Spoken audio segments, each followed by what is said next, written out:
Вітаю, час новин на АТР. Сьогодні 2 березня, середа, це 734-й день анексії Криму. Голову цивільного корпусу Азов Крим Станіслава Краснова катували близько 8 годин СБУшники з Криму.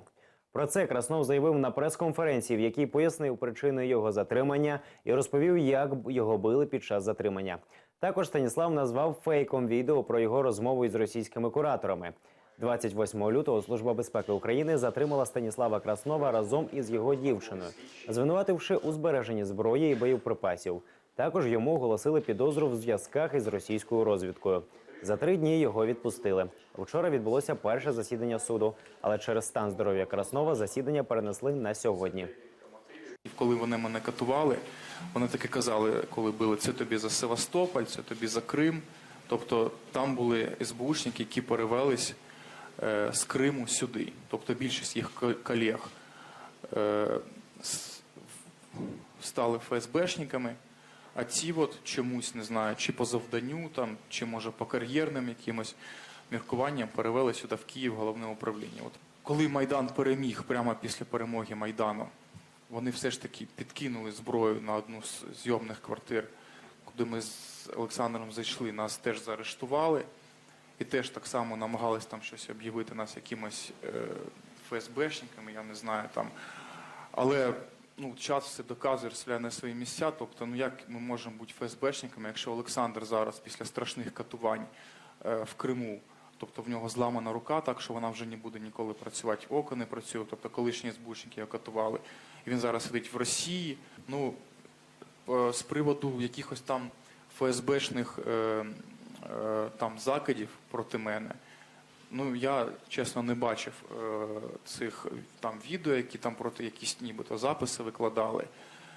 Це 100% фейк, такий самий, як і під час Майдану, ще за пару тижнів до перемоги Майдану, саме ці СБУшники змонтували так само фейк, і вони його назвали «Сучасні коти України», де я та Олександр Костенко, нібито ми там катували якихось співробітників Беркуту. Хоча такого факту ніколи не було, це був просто монтаж. Обвинувачення просить посадити Надію Савченко на 23 роки.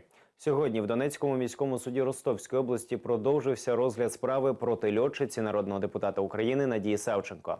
Її звинувачують у вбивстві 2 співробітників російського телебачення, а також у замаху на вбивство групи сепаратистів і незаконному перетині російського кордону. Савченко і її захист звинувачення відкидають і заявляють, що на момент загибелі російських журналістів її вже захопили в полон сепаратисти, потім примусово переправили її до Росії. Руководствуясь частью 3 статьи 69 Уголовного кодекса Российской Федерации по совокупности преступлений путем частичного сложения назначенных наказаний окончательно назначить Савченко Надежде Викторовне наказание в виде лишения свободы на срок 23 года с отбыванием в соответствии с пунктом Б части 1 статьи 58 Уголовного кодекса Российской Федерации в исправительной колонии общего режима со штрафом в размере 100 000 рублей. За честь Савченко Надежде Викторовне срок отбывания наказания, время ее содержания под стражей с 30 июня 2014 года до дати винесення приговору. Сьогодні відбулося чергове засідання суду у справі екс-депутата Кримського парламенту Василя Ганеша. Передивлялися відео та фотографії, на яких кримський політик брав участь у засіданнях. За версією українських слідчих, Ганеш брав участь у засіданні, на якому ухвалили незаконний референдум щодо статусу Криму та балотувався у міську раду Феодосії. А 11 квітня 2014-го голосував за прийняття російської конституції Криму. І о ужас! Право приймати первичне законодательство.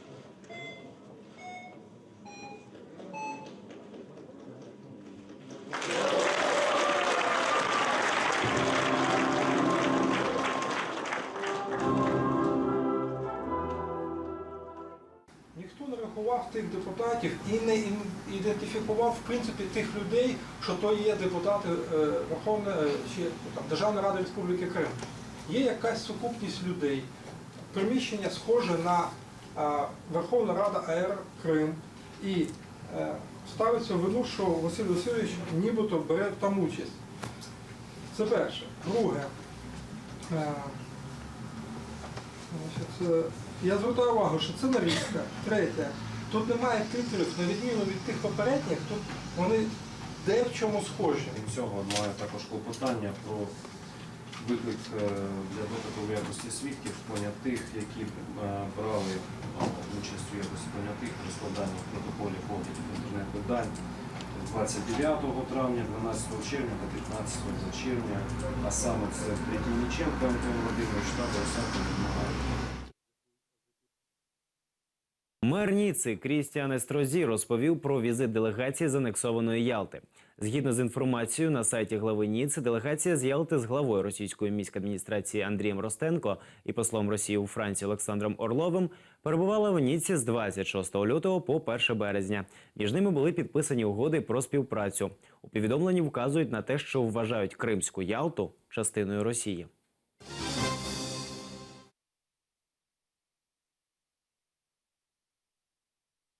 У Партеніті затримали 2 чоловіків, які підозрюються у підпалах авто на південному узбережжі Криму. А за непідтвердженою інформацією, поліція затримала мешканця Західної України і кримського татарина за навмисний підпал 20 авто. Однак сьогодні зранку стало відомо про ще один інцидент. В Масандрі згорів Рено Трафік. 28 лютого в районі Великої Ялти вночі згоріло 12 автівок, а 1 березня ще 8. За інформацією поліції, всі автомобілі підпалили за допомогою вибухових пакетів.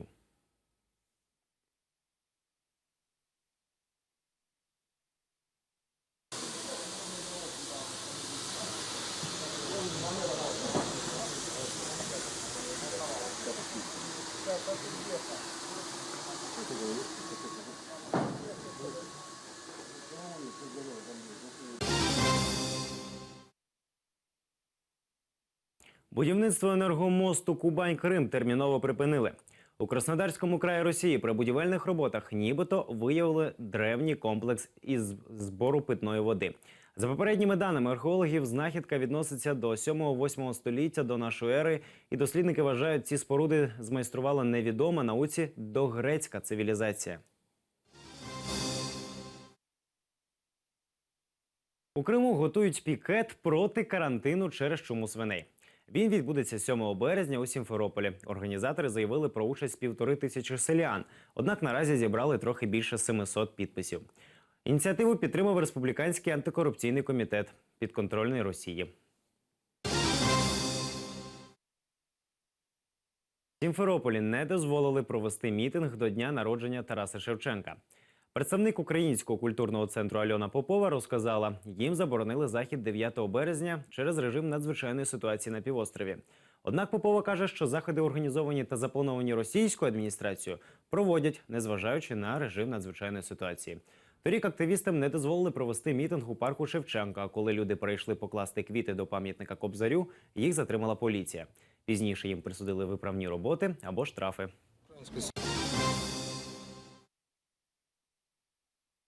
У Бахчисараї провели конкурс читання патріотичних творів. Школярі прочитали свої твори про Батьківщину, Крим для членів журі та глядачів. Всі учасники та їхні вчителі нагороджені дипломами та подарунками. Цінні подарунки від імені лідера кримсько-татарського народу Мустафи Джемілєва переможцям вручила його дружина Сафіна Джемілєва. З 15 шкіл, які були запрошені до участі у конкурсі, погодилися брати участь лише 4. Всім керівникам шкіл окупаційна влада району рекомендувала не брати участь у конкурсу меджлісах. У японському парламенті розповіли про анексію Криму. Надзвичайний повноважний посол України в Японії Ігор Харченко зустрівся з депутатами Палати представників парламенту Японії, членами Комітету з питань міжнародної політики і безпеки правлячої партії. Говорили про агресію Росії в Україні. Окремо відзначили порушення російською стороною мінських домовленостей, невиконання нею низки положень, що стосуються безпеки. Японські дипломати підтримали суверенітет України і висловили свою підтримку в протистоянні Росії.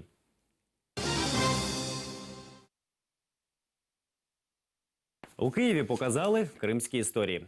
Це фільми молодого кримсько-татарського режисера Наримана Алієва, що складається з 3 короткометражок «Повернутися зі світанком», «Тебе кохаю» та «Без тебе». Стрічки зняті на батьківщині у режисера у Криму. Актори – його родичі і близькі друзі – кримські татари. Фільм «Без тебе» знімали цього літа в умовах окупації. Світова прем'єра кінострічки відбулася у лютому на 66-му Берлінському міжнародному кінофестивалі. Вчора український глядач вперше побачив сенсизм. То есть каждый из них рассказывает о историях крымско-татарской семьи, поднимает различные проблемы. То есть это все больше взято какого-то из жизни, личного опыта, то есть то, о чем хотелось рассказать. Да? Это кино семейное, это кино семейное. Я его делал со своими родственниками, близкими. Мне очень сильно помогали. Много из них были актерами в фільмах. Пір під враженням від цих трьох фільмів. І це насправді дуже сильні короткометражки, які, по-перше, передають Крим, мій Крим, дух мого Криму. А по-друге, вони передають і чіпляють, знаєте,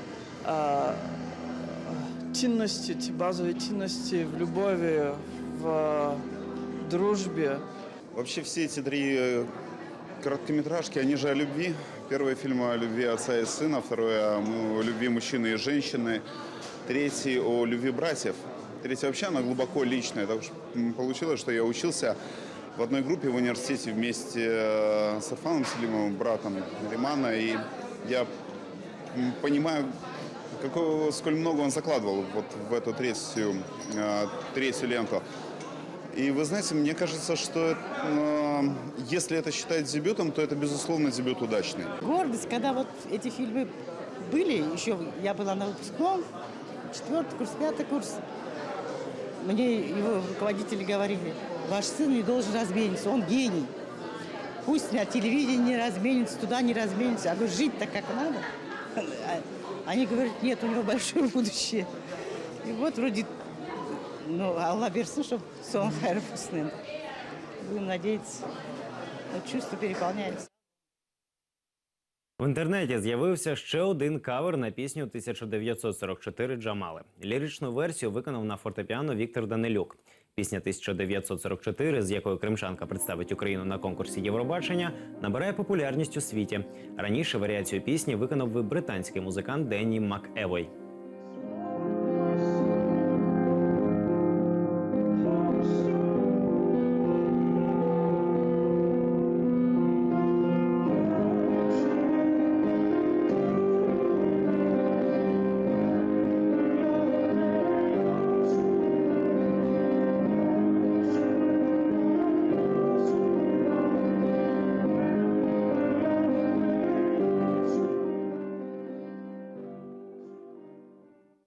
Наразі це всі новини. Дивіться наступний випуск «Заман» з Ельдаром Корсаїтовим та дізнавайтеся більше. Залишайтеся з ЕТР. На все добре.